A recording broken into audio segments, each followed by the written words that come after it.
કેમ આવો છો? એક જ કારણથી. પ્રભુએ જીવન પર્યંત પ્રભુના ગુણો ગાવાનું સૌભાગ્ય આપ્યું હતું, મને સાંભળવાનું સૌભાગ્ય નહોતું આપ્યું. એટલે શ્રમણ ભક્તિનો શરૂઆતનો હું વિદ્યાર્થી છું.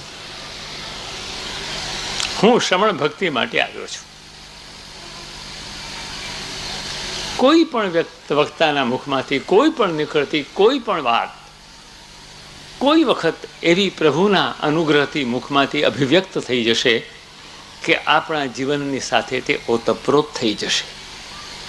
ભગવાન બોલે છે.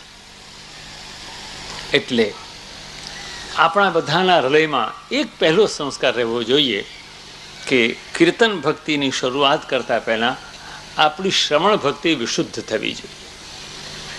અને બાપુ આપણા બધાની શ્રવણ ભક્તિની વિશુદ્ધિ માટે આપનું